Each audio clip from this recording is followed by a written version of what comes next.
Could it be a sign of the times? It's a Toronto landmark, and many people across the country who visited the Big Smoke have no doubt seen the massive neon sign of Sam the Record Man.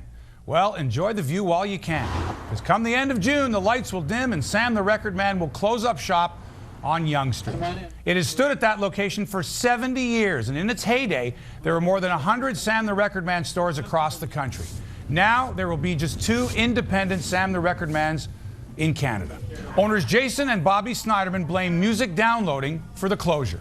So is this another video killed the radio star? Well, radio survived that one. Joining us is Nick Bontis from the DeGroote School of Business. Nick, is this in terms of retail? Of course, that was a legendary family-run business, but in terms of across-the-board retail, how much of a hit is the music retail industry taking from music downloading? This is a huge, sad day, I must say, for Canadian business. I mean, this was a landmark location. I remember growing up as a kid in Toronto, always looking for the opportunity to go to Yonge Street. Oh, everybody has their walk memories into that store. from Sam's. And, I think we've been hearing this story too many times. I mean, the big U.S. juggernaut, Walmart's coming in, and he's taking no prisoners, and this is another one. That's an interesting point there, Nick. I mean, I think a lot of people immediately blame music downloading, saying, like, why would I go and pay for music when I can get it for free from Napster, from LimeWire, from iTunes, whatever the case is, or for very little money. But I'm wondering, too, if this has something to do with the music industry, the recording industry, and the way they package their product, the way they promote Canadian talent. Sam Snyderman, the owner of Sam the Record Man, was huge on promoting Canadian talent. We were just talking here. You could go down to Sam the Record Man on Yonge Street and see the Guess Who, Bachman Turner Overdrive, Anne Murray. Whenever a Canadian talent had a record coming out, he was a huge promoter of it, and all the Record Man stores were as well. And I think that losing that is just as big a deal as the store itself closing down, because Canadian music will suffer without the Sam the Record Man. I was going to say, Sam was very proactive too. He used to visit every music award show across the country, scouting new talent and again, really promoting it. Well, I totally agree with you. I mean, I remember growing up in Scarborough, Bare Naked Ladies were just a local high school band at the time. And, they had some record launches and promos right there down on Yonge Street. And, we're going to miss that opportunity right now. So I think you're right. It's not just the internet. We can't just blame the internet here. No, I mean, as you mentioned earlier, big box.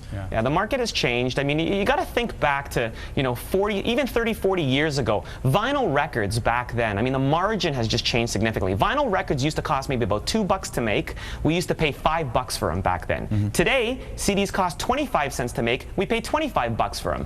So the whole margin is just completely out of whack.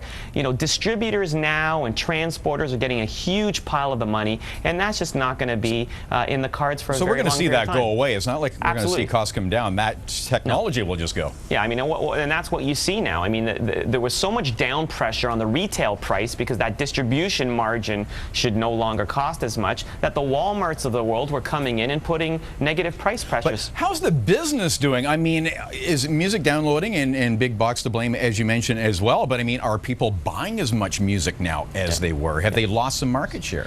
Definitely on CD sales. I mean, things are nowhere near where they were 4 or 5 years ago. There's been a significant drop-off in CD purchases, and that's why is that? Replaced. Well, because it's been replaced. Well, I mean, not just CD, but I'm talking about online and CD purchases. Just in terms of being music consumers, we've seen some softening of numbers. Yeah, softening of numbers because there's some alternatives now that we didn't have. I mean, think of a simple alternative like satellite radio. I mean, that's just a simple alternative we didn't even have 4 or 5 years ago. But there's just too many other things that younger folk seem to be, drawing their attention to. There's this huge now influx of very, very high-powered, three-dimensional virtual reality video games. Right. And they're willing to spend 40 or 50 bucks for a Sony PlayStation 3 video game. That 40 or 50 bucks may have gone towards 2 or 3 CDs 5 years ago. Hey, Nick, you've also got to admit, too, that technology, ever since the recording industry began, has changed quite rapidly. I mean, when I was a kid of 45, 2 sides, the Beatles, paperback writer, and on the B side, Rain, was 49 cents in the mid-60s. Then you had stereo albums that came out because the technology allowed for, better recording equipment. Then you had 8-tracks, then you had cassettes, then you had CDs, and like you say, MP3s, videos. It's not that we didn't see this coming.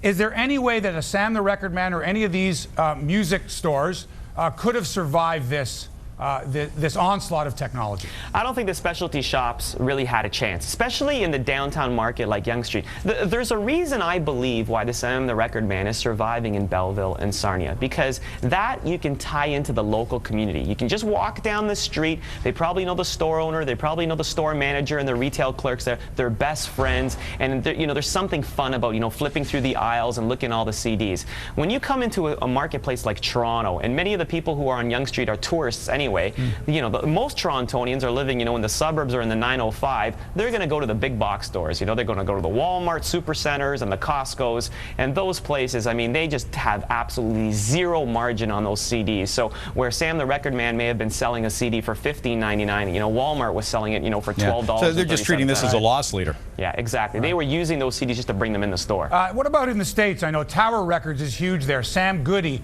There's other ones that a lot of them are associated with the bookstores as well. Yeah. The Chapters and Indigo type of thing. But I mean, are they surviving? Are the Tower Records and the Sam Goodies in the U.S. are they surviving, or are they in trouble like the Sam the Record Man? I think the market in the U.S. mirrors the market in Canada. You're going to see specialty, record music shops surviving in small rural centers for the same reasons that I explained before. But in markets where you have very, very large urban centers downtown, I mean, you just have to look at the very, very large players, the HMVs, the Virgins. I mean, these are players that have massive superstores in Manhattan, for example, 5 different floors, every selection type of music and media you can think of. And it's very difficult to compete in that regard. And what about in terms of the online threats? I mean, how well are they doing? Because there's a lot of restrictions still in terms of buying music. Yeah. Well, the reality of the situation is Apple iTunes is selling more music downloads every month than every month before it. So they're on the they're on the upswing of growth. So I don't see that dovetailing. And the price is very, very compelling. If you want to go and purchase that one song that you really want, 99 cents is that's tough to sneeze at. Final thing, Nick, do you blame the recording industry or the recording artists for not putting out enough good music that can fill an entire album? I'll go back to Sgt. Pepper's because, of course, 40 years later, every cut was fabulous. Right. Nowadays, you get 2 or 3 cuts. I would spend the 99 cents for the 2 or 3 cuts I wanted. I certainly wouldn't spend the $20 for the entire CD. I think you absolutely nailed it. And that's what I see too. Many of the very, very high grossing artists have these albums, and they sometimes come out once every single year. That's very, very frequent. It never used to be like that, 10, 20 years ago. So they're selling singles as opposed to albums. Exactly. And in that album, you're right, you might have 1, 2 songs, maybe 3 songs maybe that are hits, whereas years ago, you'd have a band, a globally well-renowned band, send an album out every 2 or 3 years. Now, how has this shifted marketing? The difference in sales that we've seen from online to bricks and mortar. Well, I think marketing is driven by the young generation that's got the purchasing power. So they're getting right? the marketing online as well. Exactly. So it's very difficult. With younger bands, they're smart. They know, hey, I don't have to deal with the retail shops right now. Well, just go that's to MySpace, right. And we've set seen up my the website. Yeah. Got thousands of people listening to my songs, and they're actually selling online themselves. So that's opening things up for independent Amazing. artists. We got to run. Hey, listen. Every band has a greatest hits album now because they know that at least they can sell that. So that's always something to look for. Nick Bontis from the DeGroote School of Business. Thanks for joining thanks, us. Nick. The three of us are going to have to go down to a Yonge What was your first record, closing? Mine? What was your Louie Louie by the Kinsmen, 49 cents. Mine was Steppenwolf and Stereophonic. Michael Jackson, Off the Wall. All right. Early 80s, no, you're a young guy. I forgot mine was Partridge Family. Oh, yes, stop it. That's it. We're out of here.